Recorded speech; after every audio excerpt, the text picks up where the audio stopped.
앞에 한번 사진 한 장 볼까요? 아주 먹음직스럽고 그런 아름다운 그런 과일이죠. 다음 사진 한 장 볼까요? 저것은 더 진열되고 보기 좋은 그런 과일이죠. 여러분들이 만약에 똑같은 사람이라면 어떤 대우를 받고 싶습니까? 그냥 길거리에 펼쳐서 쉽게 먹는 존재로 그렇게 대우받기를 원하시는가? 아니면 나라는 존재가 저렇게 잘 꾸며지고 사람들에게 정말 귀한 품위가 있게 인정받기 원하시는가? 여러분들은 길거리처럼 가치 없게 그렇게 인정받기 원하십니까? 백화점에서 있는 것처럼 아주 소중한 존재로 인정받기를 원하십니까? 1번 시장이라고 나쁜 건 아니고 2번 백화점 어디입니까? 예. 이왕이면 똑같은 과일이지만 정말로 사랑스럽고 고귀한 모습을 가지고 인정받는 여러분 모두가 되시기를 축원합니다. 그러기 위해서는 우리의 가치관이 바뀌어야 되고 바라보는 사물과 바라보는 모든 것이 바뀌어야만 돼요. 이것이 안 바뀌면 우리에게 아무리 소중한 곳에 있다 할지라도 우리의 가치가 바뀌지 않으면 우리가 우리를 바라보는 것이 너무나 초라하다 보니까 소중한 존재로 인정될 수가 없다는 것이죠. 이게 참 중요합니다. 오늘 말씀도 구원받기 이전의 인생들의 모습이 어떠했고 구원받은 이후의 인생의 가치가 어떠한가를 우리에게 소개해주고 있어요. 그런데 우리는 분명히 구원받은 존재이지만 구원받지 못한 모습을 가지고 계속 그때의 생각으로 구원받은 사람의 생각이 지배될 때가 있어요. 여러분, 구원받고 신분의 변화가 온 사람이라면 거기에 걸맞는 사고와 관점이 적용되시기를 축원합니다. 그래야 진정한 가치가 보이는 것이죠. 자, 그러면 구원받기 이전에 인간들의 모습이 얼마나 초라한가를 보셔야 돼요. 구원받기 이전에 인간들의 모습을 성경은 뭐라고 하느냐? 첫 번째로 이렇게 말하고 있어요. 본질상 뭐라고요? 진노의 자녀. 말만 들어도 별로 안 좋잖아요. 기분이요. 3절에 보니까 우리 한번 같이 읽어볼까요? 시작. 전에는 우리도 다 그 가운데 우리 육체의 욕심을 따라 지내며 육체와 마음이 원하는 것을 하여 다른 이들과 같이 본질상 진노의 자녀이었더니, 본질상 진노의 자녀, 별로 안 좋은 말이죠. 본질상이라는 이 말은 무슨 말이죠? 처음부터 가지고 있는 성질을 본질상이라고 그래요. 그 사람이 가지고 있는 그 모든 성향을 본질이라고 말하죠. 자, 그러면 이제 우리 부모들이 배우자의 자녀를 선택할 때, 며느리든 사위든지 선택할 때 반드시 빼놓지 않고 보는 게 뭘까요? 뭘 봐요? 성품을 봐요. 성품 꼭 봐요. 그래서 그 사람 성품이 어떻대? 이렇게 봐요. 왜 성품을 보냐면 성품은 잘 변하지를 않아요. 잘 안 변한다니까요. 그러니까 성품이 가지고 있는 기질, 성품이 예수 믿어도 그대로 믿게 돼요. 이것이. 그래서 성품을 굉장히 중요한 덕목으로 보는 것을 보게 됩니다. 본질적인 성품은 잘 변하지 않아요. 예를 들어서 강아지를 잘 훈련시켜서 앉아, 일어서, 엎드려, 굴러, 이 훈련시켰어요. 훈련을 잘 시킨다고 개가 고양이처럼 꼬리를 흔들면서 야옹 이러고 다니나요? 사람들이 보면 야옹 야옹 이러나요? 안 그렇잖아요. 개는 그냥 짖게 돼 있어요. 왜냐? 본질이 짖는 것이기 때문에. 이와 같이 본질은 참 중요합니다. 그러면 본질적으로 진노의 자녀였던 우리의 인간, 과거의 우리의 성향이 어땠느냐 이것을 말씀해 주는데, 과거에 예수 그리스도를 통해서 구원받기 이전에 본질적으로 타락한 인생들은 뭐라 하느냐? 육체의 욕심을 따라 살아갔다는 거예요. 육체의 욕심, 그리고 마음에 원하는 것. 만약에 우리 모두가 육체가 원하는 것을 여기서 그대로 일어서서 딱 펼쳐지면 난리가 날 거야 아마. 육체가 원하는 것을 원하는 대로 살아간다면 이 예배당은 완전히 엉망이 되어버릴 거예요. 생각을 우리가 안 보이지만 이 머리에서는 지금도 많은 생각을 돌아가고 있잖아요. 어떤 사람은 누구를 죽이고 싶은 생각, 어떤 사람은 누구를 안고 싶은 생각, 어떤 사람은 누구를 보고 싶은 생각, 어떤 사람은 별 생각이 다 있을 거예요. 이런 것들이 육체의 욕심을 따라 우리가 표출되고 마음이 원하는 것이 그대로 적용되면 인생은 망칠 수밖에 없어요. 그런데 구원받기 전의 모습이 뭐라 하느냐? 딱 그랬다는 거예요. 육체가 원하는 것을 행하는 사람들, 이게 구원받기 이전에 우리의 모습이었다 이렇게 말합니다. 구원받지 못한 인간의 모습이 왜 그렇게 비참하고 생각이 안 좋을까 질문해요. 이유가 뭐냐면 이는 공중 권세 잡은 자 사탄의 영향을 받기 때문이었어요. 사탄의 영향을 받은 사람들은 하나님을 기쁘시게 할 수가 없어요. 하나님의 영역에서가 아니고 세상의 사탄의 유혹과 이 가치를 가지고 따라가는 사람은 세상이 변하면 나도 변해요. 그러니까 우리의 믿음은 항상 일정해야 되는데 세상의 흐름 따라 우리의 신앙이 변질돼 버려요. 그래서 사람들이 볼 때 저 사람이 예수 믿는 사람인가? 이것을 모를 정도로 변질해 버려요. 이게 마지막 시대의 모습이죠. 그래서 음행과 우상숭배와 분쟁과 이단과 이런 것들을 다 따라가는 거죠. 그럼 구원받지 못한 인간이 공중권세 잡은 자의 영향을 받았다고 한다면 공중권세 잡은 자, 여기 말해서 잡다란 말은 아르콘타란 단어인데 무슨 말이냐? 통치자.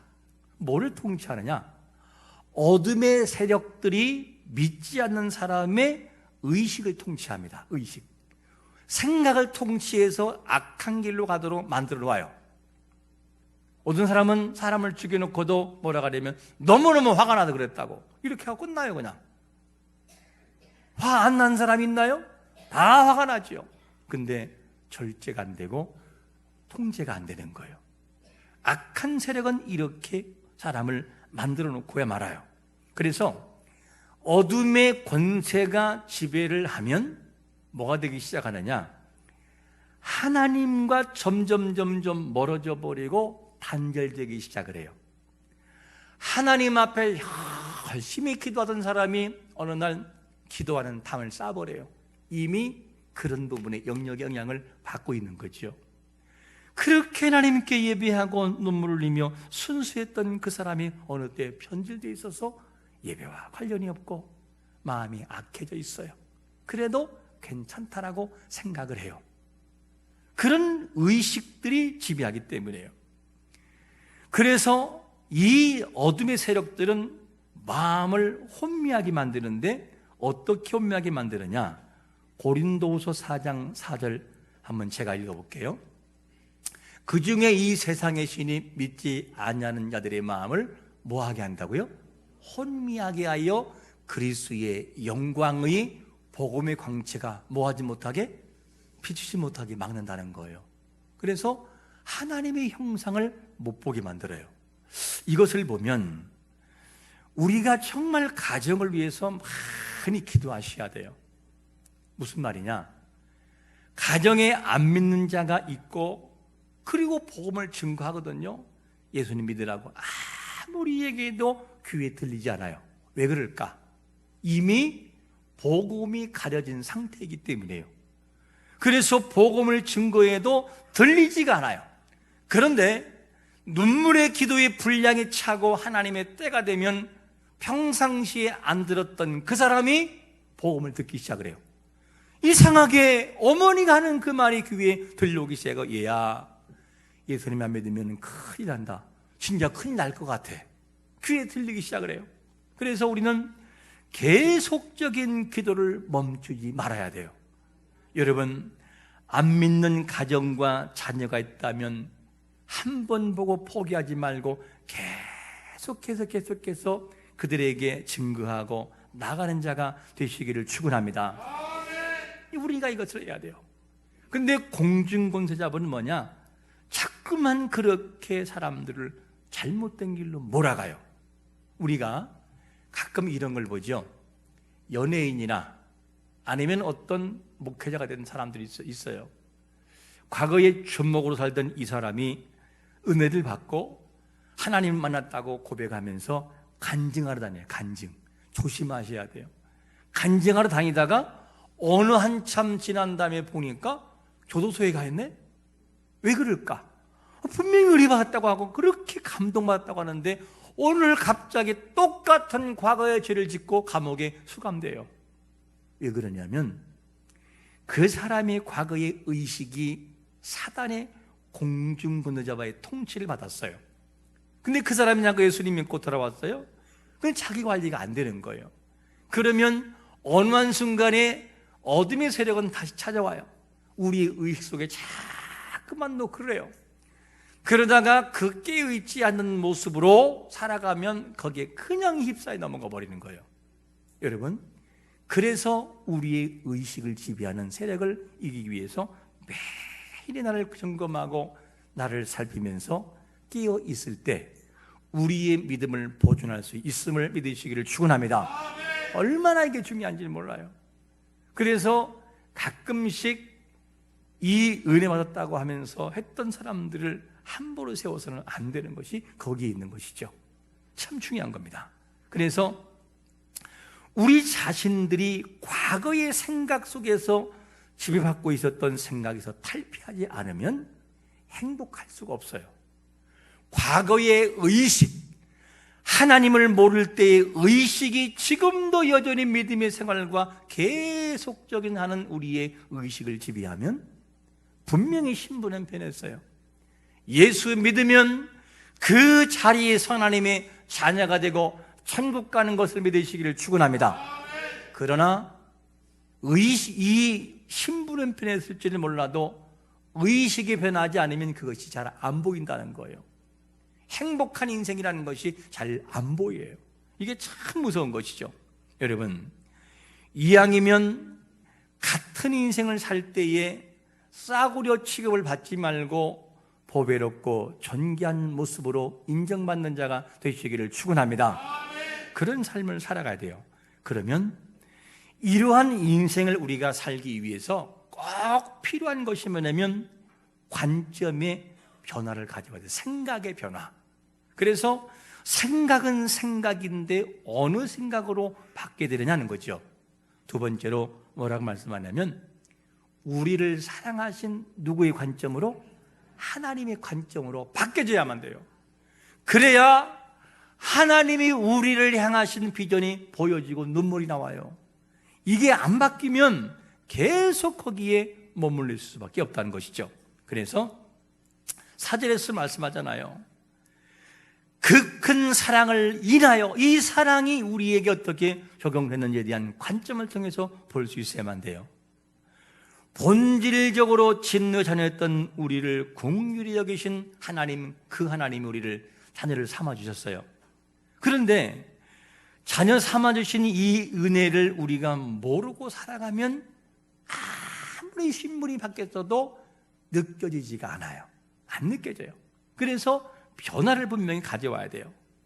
우리의 생각의 전환이 반드시 필요한데 사탄의 지배 아래 있는 생각이 아닌 그리스도의 보혈로 하나님의 그 크신 사랑으로 우리를 자꾸 보려고 노력하는 자가 되시기를 축원합니다.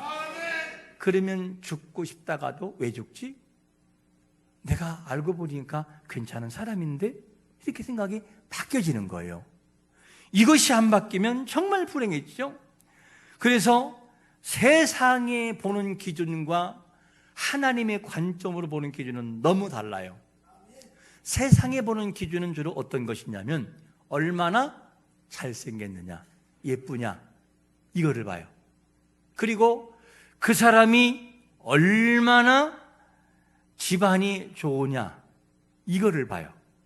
그리고 그 사람이 얼마나 연봉을 받느냐, 직장이 뭐냐, 이 정도만 되면 괜찮은 사람이라고 평가를 하고 그냥 모든 걸 묻어버려요. 그런데 여러분 잊지 말 것이 뭐냐면 아무리 예쁜 것도 한순간에 그냥 끝날 때가 와요. 아무리 많은 연봉과 아무리 많은 좋은 명예가 있다 할지라도 한순간에 그냥 추락할 수 있어요. 그리고 우리가 아무리 갖춘 것이 있다 할지라도 한순간에 무너질 수 있다는 사실을 인정하셔야 돼요. 이게 뭐냐? 세상의 기준 거예요. 그런데 하나님의 가치는 변하지를 않아요. 절대 안 변해요. 성경이 우리를 바라보는 가치는 대단한 가치인데 최고의 걸작품이에요. 우리가 우리를 볼 때 그런 것이 아니고 하나님이 우리를 그렇게 인정해 주기 때문에 그렇게 신분이 바뀐 거죠. 어떻게 바뀌냐? 우리 한번 다 같이 에베소서 2장 10절 말씀을 읽어보겠습니다. 시작.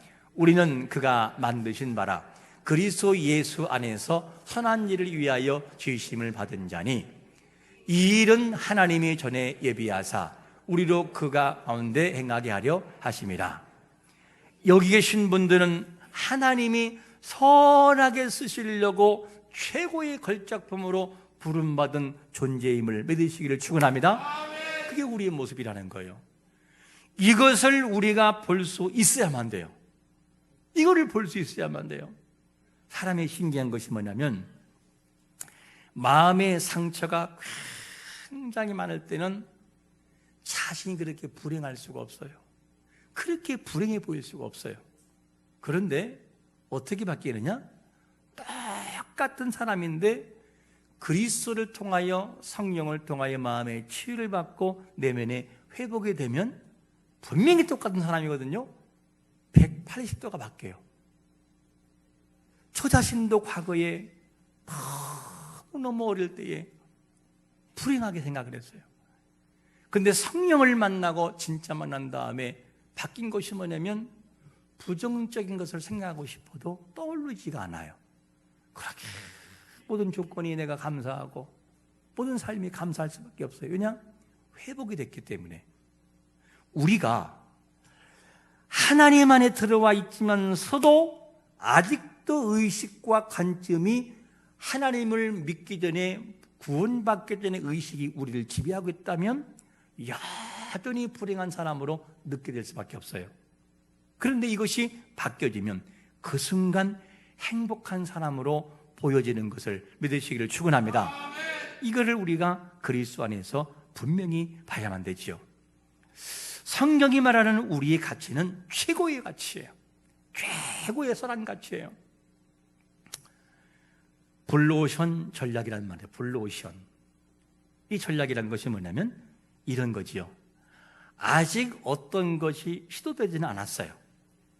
그런데 그 가지고 있는 잠재력이 굉장히 큰 것을 블루오션 전략이라고 그래요. 예를 들어서 사업하시는 분이 요만한 구멍가게 사업을 하다가 점점 머리가 열리면서 뭐가 보이기 시작을 하냐. 와, 내가 동네에서 이거를 팔지 말고 잘 포장하고 만들어서 대전 시내 전체에다가 이거를 팔면은 돈이 굉장히 벌겠는데 아직 진행되지는 않았지만 무한한 가능성과 잠재력이 있는 것을 보고 있는 것을 블루오션이라고 그래요. 여러분, 하나님은 우리에게 어떻게 보고 있느냐? 무한한 잠재력과 가능성과 아직도 숨겨지고 있고 아직도 하나님이 우리에게 터뜨리지 않은 너무나 광범위하고 강력한 힘이 우리에게 있음을 그분은 보고 있음을 믿으시기를 축원합니다. 그런데 우리는 그걸 못 볼 때가 있어요. 나는 요거밖에 안 된다고 계속 의식이 머물러 있어요. 이 의식에서 하나님이 우리를 바라보시는 기대와 의식으로 전환되시기를 축원합니다. 그때부터 우리 인생이 달라지기 시작을 해요. 얼마나 이게 차이가 많은지 몰라요. 조금 차이인데도. 그러므로 우리의 생각이 세상적인 가치와 기준이 아닌 하나님을 믿기 전에의 육체적인 정욕으로 바라보는 시선이 아닌 그리스도를 통하여, 그리스도의 보혈을 통하여 그 큰 사랑으로 인하여 변화받은 하나님의 관점과 가치로 우리를 볼 수 있는 눈이 열리시기를 축원합니다. 그제서 우리의 행복과 우리의 가치가 보이기 시작하는 것이죠. 이게 열리지 않으면 보이지 않아요. 그래서 성경은 계속해서 우리에게 주는 메시지가 있는데, 베드로전서 2장 9절에서 우리를 뭐라고 말씀하고 있느냐, 우리 한번 같이 읽어볼까요? 시작. 그러나 너희는 택하신 족속이요 왕같은 제사장들이요 거룩한 나라요 그의 소유가 된 백성이니 이는 너희를 어두운 데서 불러내어 그의 귀한 빛에 들어가게 하신 이의 아름다운 덕을 선포하게 하려 하심이라. 할렐루야. 우리 자신은 하나님의 거룩한 백성이요 택한 백성이요 왕같은 제사장의 위치에 서 있는 사람인 것을 믿으시기를 축원합니다. 그렇게 봐야만 되고 그렇게 볼 수 있어야 해요. 이것은 하나님의 가치로 볼 때 보여지는 것이죠. 다른 세상으로 같이 바라보면 도무지 보이지가 않아요. 자, 우리는 여기서 한번 이렇게 질문해 볼 수 있어요. 그러면 우리가 하나님의 가치로 바라볼 때 그렇게 소중한 사람이라고 한다면 우리 여기에 있는 우리 모두는 고통도 없어야 되고 슬픔도 없어야 되고 고난도 없어야 되고 매일 그냥 하늘에서 금덩이만 떨어져 버리고 로또로 사면 400억 그 순간 돼버리고 미국가 사면 3조 1조가 막 돼버리는 역사가 있어서 5만 원짜리 수표 10만 원짜리는 종이장처럼 뿌리고 다닌다. 이렇게 돼야 되는 것이 맞나요? 되고는 싶지요. 그런데 하나님은 그렇게 사람을 버려놓지 않아요. 그렇게 하면 다 버려요. 사람들요. 하나님도 떠나고 하나님이 없을 또 살 것처럼 보이기 때문에 하나님은 꼭 그런 방법을 선택하지는 않아요. 할 수 있으나 대체적으로 그렇게 하질 않아요. 그래서 우리를 만들어갈 때 하나님이 묘할 정도로 이해하지 못할 정도로 우리를 만들어 가시는데, 전도서 7장 14절에서 두 가지를 사용한다고 했잖아요. 어떻게? 형통한 날과 그 다음에요 곤고한 날을. 그래서 우리를 돌아보게 만들어요. 잘 되나 싶었더니 고난이 오고, 또 하나님 포기하려고 했더니 하나님이 누군가를 통해서 용기를 줘가지고 확 일어서게 만들고, 그래서 하나님을 신뢰하게 만들어요. 하나님은 그렇게 우리를 만들어 가십니다. 이 땅에 느껴지는 형통의 전부가 아니고 때로는 우리가 알 수 없는 고난을 통해 우리를 만들어 가기도 해요. 어떻게? 하나님의 관점으로 바라볼 때 행복한 그의 인생에게도 우리는 이것을 볼 수 있어야만 돼요. 그래서 우리의 생각이 중요한 것은 뭐냐면, 우리의 환경이 어떠하든지 간에 과거에 머물러 있지 말고 하나님의 관점으로 하나님 나라를 바라보시는 모습으로 우리가 바뀌어지고 나아갈 때 모든 것은 바뀐다는 거예요. 이거를 우리는 가져야만 돼요. 그리고 하나님의 관점으로 바라볼 때에 힘들고 어려운 일이 온다 할지라도 절대 실망하지 말아야 돼요. 하나님은 반드시 아픔을 통해서 우리를 선하게 만들어 가셔요. 저희에게 한 후배 목회자가 있는데 어제는 카톡이 띵동 하고 올려서 봤어요. 봤는데 어렵게 이제 목회하면서 사모님과 함께 자녀들과 함께 목회하는데 기도 부탁이 올라온 거였어요. 제목이 뭐였냐면, 앞에 제목이 제 아내 누구누구 치유를 위해 기도 부탁합니다. 이 제목이었어요. 한 10가지 정도를 쭉 썼더라고요. 다 소개할 수는 없고 한 3가지만 제가 한번 그대로 읽어볼게요. 세브란스 병원에서 5월 4일 호르몬 양성 사기 판정받았습니다. 유방암 진단, 겨드랑이 림프선 전이, 목전이, 전기역동 전이 되어 몸 전체에 암이 퍼져 있다고 판단하여 주사 항암과 수술을 안 하고 현재 표적 항암 약물 치료를 받고 있는데 몸에 부작용이 없게 기도해 주세요. 가족과 형제 자매 지인, 교회 성도님들이 나로 인하여 마음이 아프지 않게 하시고 주 안에서 평안을 누리고 나로 인하여 하나님께 영광 돌리며 천하 유복의 복을 달라고 기도해 주세요. 내 마음이 두려움이 없이 치료받는 동안 감당할 시험 위에 주시지 마시고 고통스럽지 않고 아프지 않게 하시고 삶의 질을 높여 주셔서 인생이 병으로 고난받지 않게 해달라고 기도해 주세요. 이 기도를 읽는데 참 눈물이 나왔어요. 우리는 이렇게 질문할 수 있잖아요. 아니, 다른 거 포기하고 하나님 일을 해보겠다고 하는 왜 그들에게 그런 어려움이 오나요? 하는 질문이죠. 그러면 이렇게 질문할 수 있어요. 그러면 이런 질병이 왔다고 해서 그 인생이 불행한 인생인가?